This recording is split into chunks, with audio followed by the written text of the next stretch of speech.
Now, when I look at my socks, I don't think, okay, let me put this, as I told you.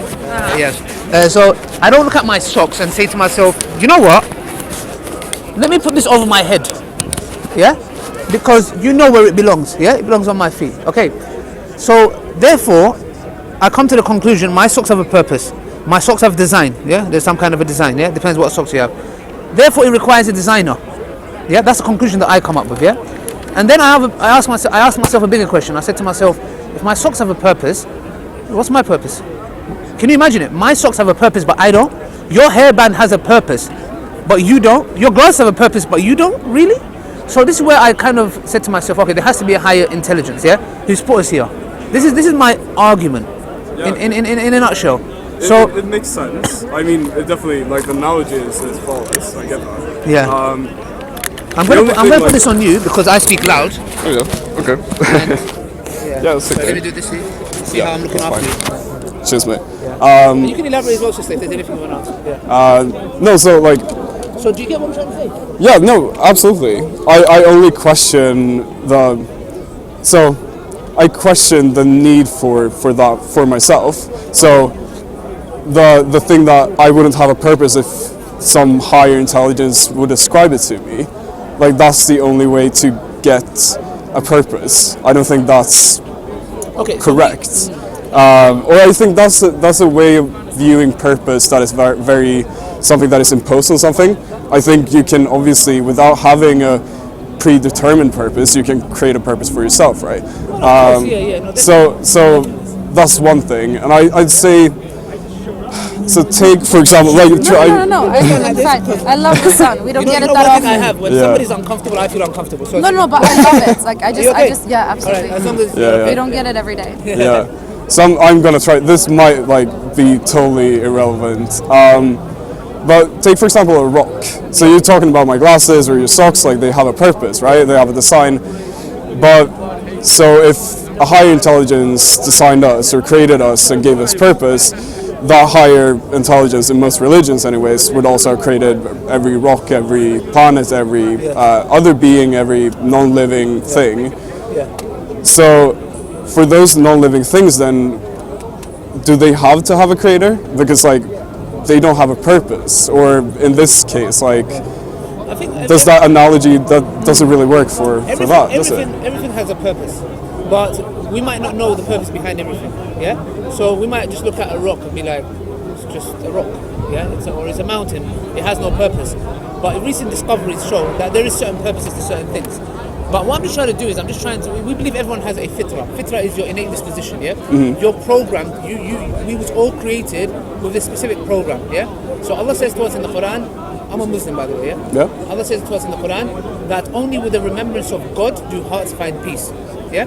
So now, what that means is we have a fitrah. That fitrah gets ignited when you hear something that triggers it, yeah? So for example, when I give you the example of the glasses, you say, yeah, that makes sense. What that is, that's your logic and your fitrah triggering, yeah? Saying, look, hold on a second, actually that makes sense, yeah? So, therefore, what we're just saying is that your parents, your mom and dad, are you guys married by the way? No. We're friends. Just friends? Yeah. Okay, if you do get married, do invite us to your wedding. Of course. Okay, Definitely, man. And if you do maybe accept Islam, maybe we can do the nikah. Nikah is a marriage contract, yeah?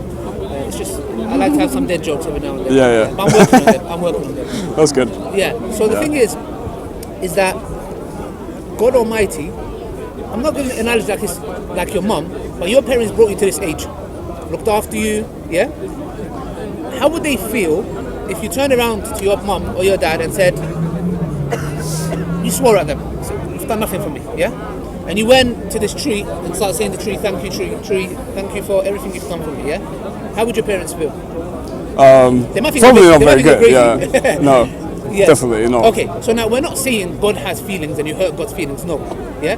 Because we believe God is unlike his creation. We don't believe that, the Christians believe that God came down on earth, yeah? Jesus, and he died for the sins of the world, yeah?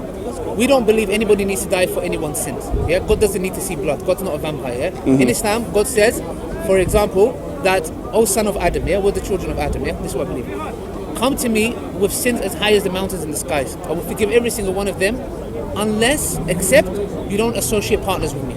So what that means is all God is asking from us is to worship and worship Him alone. Why? Because He's deserving of it, not because He needs it. Yeah. Let's understand this. If every single one of us stopped praying today, it would not harm God at the least. Yeah. Okay. It would not harm God at all. Yeah. But we do it because He's worthy of worship. So this is what Islam came down to, and all the prophets came down to. Yeah. If you look at all the messengers in history, they all came down with one specific message: worship God alone and do not associate partners with Him. Yeah. Now, when Islam came to the pagan Arabs in Arabia, they believed in God's kind of not oneness. They believed God exists, but they had these statues in the Kaaba, Mecca. The black stone, yeah? There used to be 360 idols there. Yeah. So 360 idols. So people used to go and worship them. They would acknowledge and say, yes, look, God exists. Yes, we acknowledge God exists. These are just God's, helpers. They, and these statues, they made it with their own hands. Yeah, yeah, they made it out of like clay or something. Yeah, and it goes to the story of Abraham. We believe in Abraham. Yeah. One day, he told his father, look, do not worship these idols. Yeah, there was one big idol. He said, don't worship them. So one day, obviously, his father said, look, be quiet, or we will stop you up. Yeah. So one day he left. So just to logically, this will resonate with you guys as well, yeah? Logically, what he did is, he smashed all the other idols. When his dad came, he said, what happened? He said, you see that big one there? He did it. So now, his dad's fitrah, the innate disposition, ignited. In a way, where he said to his son, what are you talking about? You know they don't move or talk, yeah? How is the big one going to smash the smaller ones, yeah? So now the question here is this. He acknowledged that we created them with our own hands. The big one can't smash the small ones because he can't move and talk.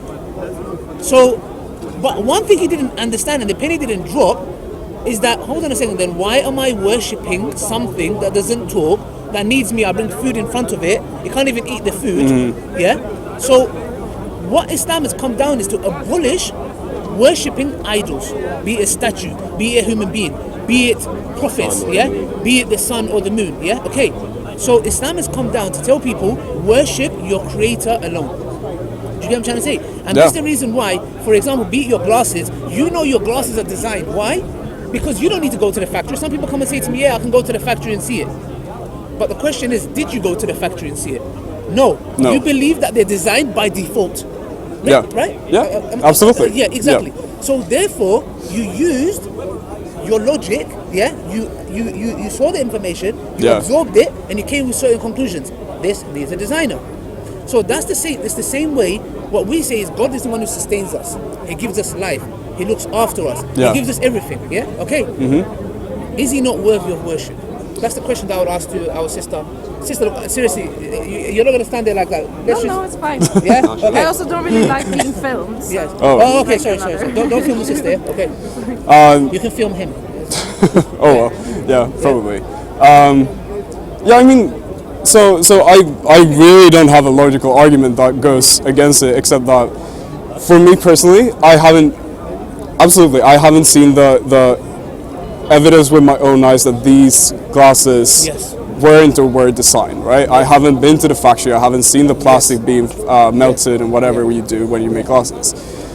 Still, I think there's much more evidence that is directly accessible to me to show that these glasses are designed, while the factual evidence, as I consider them evidence, and I really want to know here that I'm not trying to say that there is or isn't a creator or a higher intelligence, just that I'm not convinced either way, and I'm leaning towards the negative side because I don't have the factual evidence that I think I would need. How about if I do give you some evidence, yeah? Are you saying the only reason you believe that glasses are designed is that you have an accessibility to the manufacturer? Yes, not the only reason, but potentially one very conclusive evidence I would consider that, yes. So are you saying that if you didn't have access to a manufacturer, you would reject that they're designed? No, not necessarily. Okay. Absolutely. So understand me wrong here, or don't, please. So what I'm trying to say is that, well, I don't consider, for example, to like historical artifacts, I don't consider all of them being, or I don't question their designer by default, Just that I think that there's still enough evidence, even though I can't go to someone who died thousands of years ago and ask them, did you design this or not? I would still consider there to be sufficient circumstantial evidence, and I wouldn't say that there is a higher intelligence. I wouldn't need to meet God or whoever to be convinced, but I would definitely need more than I know today, and that, as far as I know, anyone knows. And that is not to say that I'm right or wrong. That's just saying that I'm a skeptic. I'm a skeptic about a lot of things. So that's just one argument that I use. Yeah? Okay, so there's plenty. So for example, do you believe in causality? Yeah. If I said my premise is this: everything that begins to exist requires a cause. But so I don't know if I think that is a requirement for everything that exists. That's my premise. Okay. Everything that begins to exist requires a cause. Okay. And I believe that's a strong premise. Yeah. If you can disprove it otherwise, because is there anything that you can give me an example that has popped into existence from nothing, from absolute nothingness? No, nothing. Nice. Okay. No, actually not. Okay. So therefore, we know our universe began to exist. Yeah. Okay. So if it began to exist, it didn't come from nothing. Mm-hmm. So what caused it?